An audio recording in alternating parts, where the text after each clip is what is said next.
Have you ever achieved something that you felt as though you didn't really deserve? Like being voted MVP on your sports team, or winning an award for an art assignment you did, or even something as simple as getting a good grade.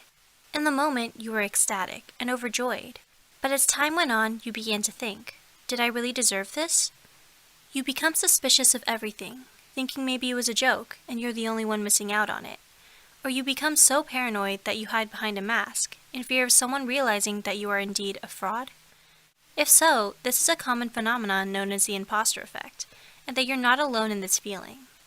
Far too many of us have similar experiences to this, whether at school, at work, on the field, in the orchestra, etc. We're here to let you know about this phenomenon, so that you may be able to recognize it and overlook it in the future.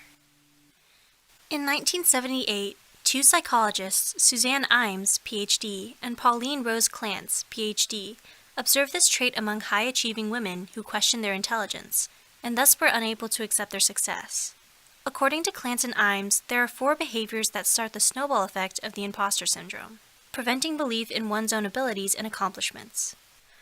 1. The first behavior involves diligence and hard work. Although these are common traits of any persevering individual, the person suffering from the imposter syndrome works tirelessly out of fear that they will be discovered as a fraud. So they try to catch up to the intellect they think people view them as, never getting there. Thus, a vicious cycle begins with fear of being discovered as a faker, leads to overworking, and hard work leading to temporary approval from superiors, which the person is subject to not believe. And then it repeats all over again. 2. The second behavior focuses on having a sense of phoniness. This is what's meant by saying they wear a mask. They don't talk about their true feelings or ideas, but rather say what they believe their superiors or classmates want to hear or expect them to say. The person who is suffering from this syndrome will support another person's ideas and downplay their own abilities. This allows the imposter to believe that no one can critique them or dislike them because they're so supportive and agreeable. 3. The third behavior involves using charm and perceptiveness to gain favor of their superiors. The imposter wants to be recognized by their professors or coaches as a star pupil, so they tie that mask on tighter and try to win over their hearts. This person wants to gain the support and reassurance of their abilities from the superior, in hopes that it will help her gain her confidence in her own abilities beneath the mask. Unfortunately, after the imposter receives their validation, she may begin to question her abilities, thinking that the validation was given because of her charm and good acting skills, and not her intellect. Thus, a vicious cycle of seeking reassurance from different superiors leaves the imposter unsure of her own abilities and talents. 4. The fourth behavior is the imposter avoiding to display confidence. Modesty is the best policy is a true mantra for an imposter. If the person suffering from this syndrome avoids showing confidence, no one can challenge them on their intellect or ideas, because they never go out of their way to announce them.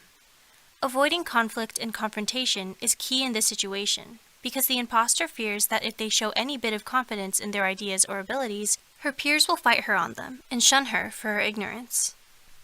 After all this, do you feel like you relate to the traits of the imposter in question? If so, then you've experienced imposter syndrome as well. You might be wondering this pressing question: can this be treated? Thankfully, the answer is yes. According to Clance and Imes, a multimodal therapy in which several therapeutic approaches are used concurrently seems most effective in altering the imposter belief in a client, as well as a group therapy setting or an interactional group in which there are other high-achieving women experiencing the imposter phenomenon is highly recommended. The group setting is extremely valuable because 1. Women feel more secure when they realize that they are not alone in dealing with the imposter phenomenon. And 2. Women have a chance to reflect when they hear another woman's story and the lack of reality in their rationale. This can be even broken down in this video. From watching this and hearing about the effect and relating it to yourself, you begin to realize that you're not alone in these feelings, and others around you experience the same thoughts. By recognizing these imposter-esque feelings and pushing them aside, you can no longer be afraid of being exposed as a fake. You can be confident that you're not one.